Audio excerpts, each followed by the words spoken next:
keluar ada The Millionaire Man, ada The Millionaire Next Door dan segala macam yang bercerita orang-orang sukses di dunia nyata, dunia praktisi, dunia bisnis yang sukses dan buat mereka ini menjadi pertanyaan kenapa mereka sukses? Karena secara pendidikan ada yang sama dengan dia, secara umur ada yang sama dengan dia, secara latar belakang ada yang sama dengan dia, tetapi ini sukses dan yang lain kok tidak gitu.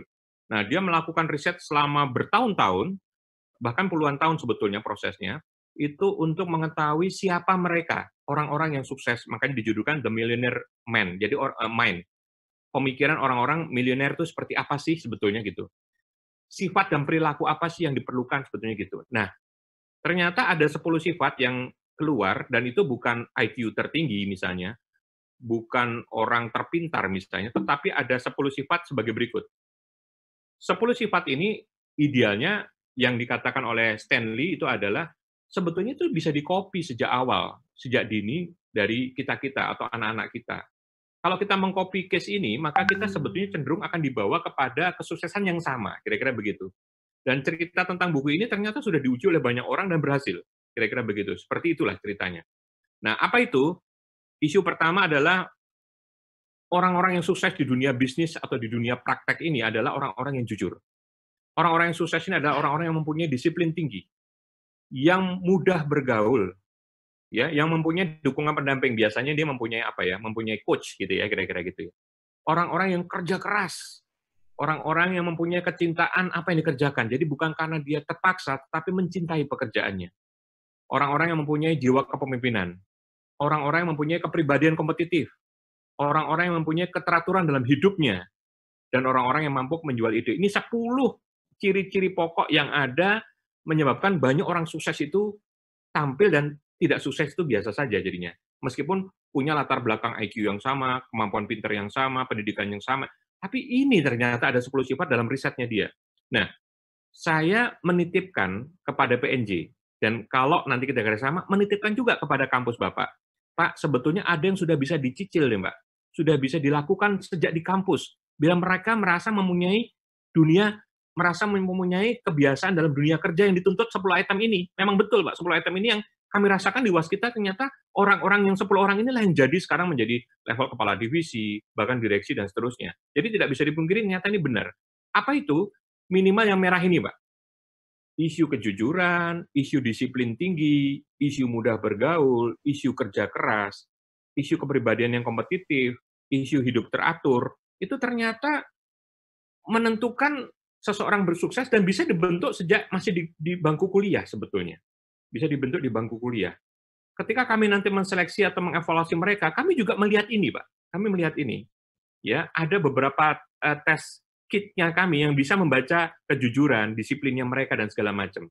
Dan kami akan review ini cukup dalam waktu nanti kerja praktek. Kira-kira begitu. Nah, alangkah baiknya kesiapan tentang mentality manusianya inilah yang kami titipkan bisa dilakukan di kampus. Menyiapkan mereka. Kira-kira gitu. Dari sisi kejujuran, kedisiplinan, udah bergaul. Jadi mereka tuh nggak kayak kuliah, tapi mereka udah kayak orang kerja yang kebetulan sambil kuliah, kira-kira gitu ya. Orang kerja yang kerjaannya tuh kuliah, kira-kira gitu. Sehingga ketika nanti dia bekerja sama kita, ketika 6 bulan bersama kita, dia udah nggak ada kikuknya. Dia udah tahu jam kerja, dia udah tahu tertib, dia udah tahu kerja keras, dia udah tahu tantangan, dia udah tahu kompetisi, dan seterusnya. Nah, ini yang titip nih, Pak. Titip kalau nanti, karena ini juga kami lakukan di PNJ. Jadi memang kami prepare, dan tujuannya adalah ketika bergabung, mereka udah orang-orang unggulan sebetulnya, kira-kira begitu. Nah, saya sedikit berteori, kebetulan ini saya ini Pak, Mas Danang tahu, saya ini memang motivator, jadi memang hobinya tuh sharing banyak hal tentang sesuatu yang saya tahu. Nah, ini adalah contoh sederhana, Pak. Contoh sederhana bagaimana kita menilai time manajemennya para mahasiswa kita. Ya, kita lewat 4 kadran ini, Pak. Ini kalau saya boleh sharing, mungkin Bapak-Bapak, Ibu sudah tahu, tapi kalau boleh saya sharing juga berkaitan dengan apa yang saya lakukan, saya teliti dari dunia di mahasiswa. Important, not important. Ya, jadi ada yang barang itu sangat kegiatan yang sangat penting, ada kegiatan yang sebenarnya tidak terlalu penting saat ini, tidak penting saat ini. Kemudian urgensinya harus dilakukan sekarang, high, atau bisa dilakukan sebetulnya tidak penting, low. Kalau di contoh-contohnya yang Q1 itu adalah just do it. Kalau kita melakukan motornya kita rusak gitu ya, motornya kita rusak atau motornya gembes, harus dibenerin sekarang, itu memang ceritanya adalah motor kita rusak, just do it, harus dilakukan sekarang, Q1. Itu warnanya merah. Ini biasanya kalau melakukannya jadi kita under pressure gitu. Kalau yang kelompok Q2 itu adalah orang-orang yang melakukannya sebetulnya pentingnya tidak saat ini, tetapi pentingnya saat nanti, ya tidak penting saat ini, penting saat nanti, tetapi apa namanya urgensinya dia tuh cukup high. Contohnya adalah melakukan maintenance atau evaluasi apa namanya maintenance cek motor, tune up motor sebelum rusak, ketika umurnya masih cukup ya. Itu kan nggak urgent sebetulnya, tetapi dilakukan sekarang bagi kepentingan akan datang. Berolahraga itu nggak urgent, tetapi kepentingannya adalah jauh ke depan, kira-kira begitu. Ketiga adalah urgensinya rendah, importannya tinggi. Contohnya adalah ketika ada, ini kebanyakannya adalah ketika kita nolongin teman kita yang lagi dalam kondisi susah, dalam kondisi, wah ini harus dibantu, ini kondisinya tugasnya harus ditolongin nih, misalnya dan seterusnya. Saat ini, tetapi sebetulnya urgensinya itu rendah, karena itu punyanya orang lain. Di keempat adalah melakukan sesuatu yang tidak urgent dan tidak penting sebetulnya, yaitu misalnya filing apa namanya dokumentasi kita yang lama gitu ya, mereview sesuatu kegiatan sebetulnya udah nggak jadi kegiatan kita lagi ke depan dan seterusnya. Nah, message-nya di situ adalah kalau di Q1 strateginya just do it harus dilakukan sekarang. Kalau di Q2 adalah strategi schedule harus dischedule-kan dan dikerjakan. Kalau Q3 ada harusnya didelegasi dan nggak usah dikembalikan lagi kepada orangnya. Dan kalau Q4 adalah jangan kita melakukan kegiatan seperti itu. Bapak Ibu sekalian, saya pernah melakukan riset ini dan paling banyak, tebak Bapak Ibu sekalian, orang-orang kita melakukannya di mana? Terutama para mahasiswa kita melakukannya di mana? Mari kita tebak. Jawabannya adalah di Q1. Jadi mahasiswa-mahasiswa kita itu tidak biasa lagi melakukan plan. Semuanya adalah ujian dipersiapkan bagaimana menjelang-menjelang terakhir baru belajar. Tugas-tugasnya menjelang-menjelang terakhir baru mepet. Dan itu terjadi di isu karyawan, pegawai juga Bapak Ibu sekalian. Jadi Q1 itu sekarang jadi isu. Ya, cenderungnya anak-anak milenial sekarang Q1 dan Q3 malah. Membantu temannya berlebihan. Membantu dukungan temannya, peers buat dia, sohib buat dia itu nomor satu. Gitu. Sehingga dia udah nggak tahu skala prioritas lagi. Nah, itu yang menjadi keliru. Dan kita harus mendorong mereka menuju ke Q2. Jadi, mereka harus sudah punya plan apa yang minggu depan mau dilakukan, atau yang bulan depan mau dilakukan. Dan ini tidak terbiasa bagi mahasiswa. Ya, tidak terbiasa. Mereka hanya bisa mikir hari ini, besok hari ini, besok hari ini, besok.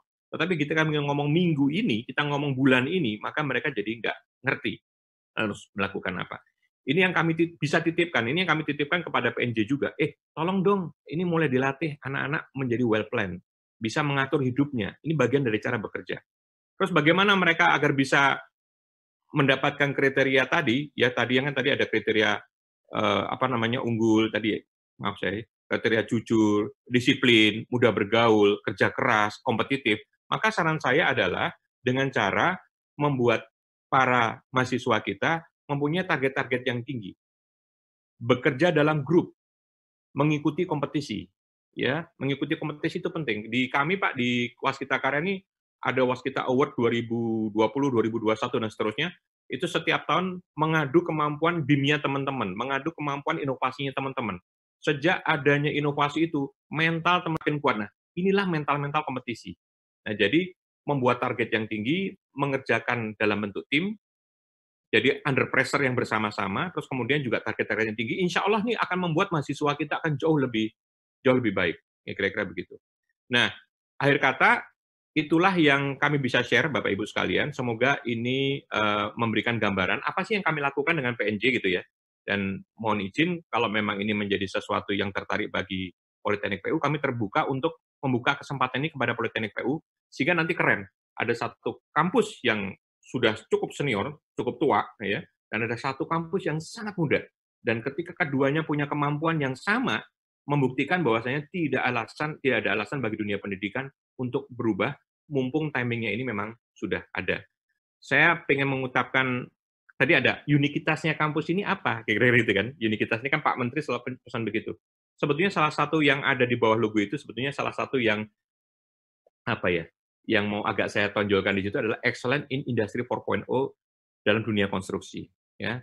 Jadi artinya nggak banyak kampus yang siap di sini, Bapak Ibu sekalian. Nggak banyak kampus. Ya boro-boro mau menuju ke sana. Tenaga pengajarnya pun dia nggak ngerti caranya gimana mendapatkannya. Nah, harapan kami kampus ini akan menjadi kampus dengan tidak hanya memahami dunia lapangan siap kerja, tapi sudah memahami bagaimana teknologinya yang sudah begitu tinggi bekerja di situ. Dan itu sangat mendukung, karena di sini Kementerian PUPR sangat komit punya bina konstruksi, kami insya Allah nanti bisa bergabung, ya. Nah, itu nanti akan sangat terjadi proses yang sangat akumulatif. Akhir kata, saya akan mengucapkan satu pantun, ini bahasa pantun nih, quote ya. Quote-nya Michael Jackson, Pak. Michael Jackson ini penyanyi yang sangat populer, ya sangat ngetop, sudah almarhum sih. Kata-katanya begini, Pak, keren banget. The greatest education in the world is watching the masters at work.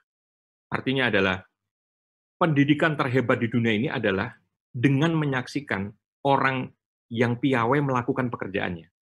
Dan disitulah memang vokasi itu berada. Jadi memang vokasi ini kita ajak lebih bagaimana melihat lapangan itu bekerja, lebih bagaimana mereka terlibat dalam dunia industrinya.